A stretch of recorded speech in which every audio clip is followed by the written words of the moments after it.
కర్నూలు చరిత్రలో మొట్టమొదటిసారి ఎక్కువ సంఖ్యలో పరిశ్రమలు వస్తున్నాయని రాజ్యసభ మాజీ సభ్యులు టీజీ వెంకటేష్ పేర్కొన్నారు. కర్నూలులో మీడియాతో మాట్లాడుతూ ప్రధానమంత్రి నరేంద్ర మోదీ ఈ నెల 16న కర్నూలు పర్యటనతో అభివృద్ధి వేగవంతమవుతుందన్నారు. జీఎస్టీ సంస్కరణతో ప్రజలకు ఎంతో మేలు జరుగుతోందన్నారు.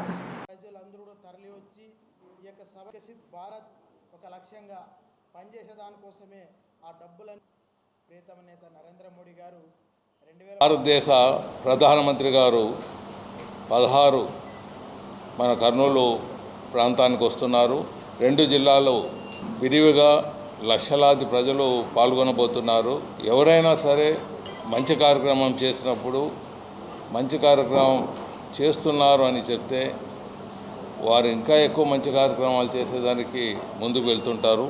ప్రజలకు మేలు చేసే విధానంలో 18% నుంచి 5%, కొన్నిట్లో 7.5%, 12 నుంచి 5%, 7.5 ఇలా ట్యాక్స్ని తగ్గించి, అంటే ఇది ఆషామాష కాదు.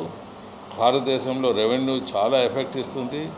ఆయన చాతుర్యంతో కొన్ని సేవింగ్స్ చేస్తున్నాడు.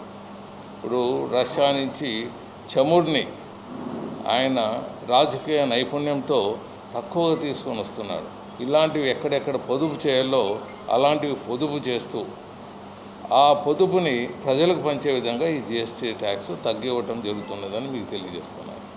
ఇలా తగ్గించడం వల్ల ట్యాక్స్ ఇక్కడ కలెక్షన్ ఒకవేళ తగ్గినా లేకపోతే ఎక్కే ట్యాక్స్ ఎక్కకుండా రెవెన్యూ ఎక్కకుండా ఒక విధమైన బెనిఫిట్ తీసుకొని వస్తున్నాడు ఇతర మార్గాల్లో. కాబట్టి మన భారతదేశం ఇలాగే డెవలప్మెంట్లో ప్రపంచంలో 3వ స్థానం, 2వ స్థానం, 1వ స్థానానికి ఎదిగే దిశలో మనం పరుగులు తీయాలి అనే దిశలో ముందుకు వెళ్తున్నారు. మరి అంతేకాకుండా మన రాయలసీమలో కూడా ఎన్నో పరిశ్రమలు చీఫ్ మినిస్టర్ గారు కలిశారు. మరి ఇండస్ట్రీ మినిస్టర్గా భరత్, ప్రైమ్ మినిస్టర్ గారి దగ్గర కలవటము, చీఫ్ మినిస్టర్ గారు మన డెవలప్మెంట్ చూసి మన రాష్ట్ర డెవలప్మెంట్ చంద్రబాబు, పవన్ కళ్యాణ్ వాళ్ళ చేస్తున్న రాజకీయ పరిపాలన నైపుణ్యంని చూసి వరాలిచ్చే దిశలో ముందుకు పోతూ కొత్త కొత్త పరిశ్రమలు వచ్చేదానికి మార్గదర్శకంగా ముందుకు వెళ్తూ కర్నూలు చరిత్రలో లేని విధంగా చుట్టుపక్కల పరిశ్రమలు వస్తున్నాయి.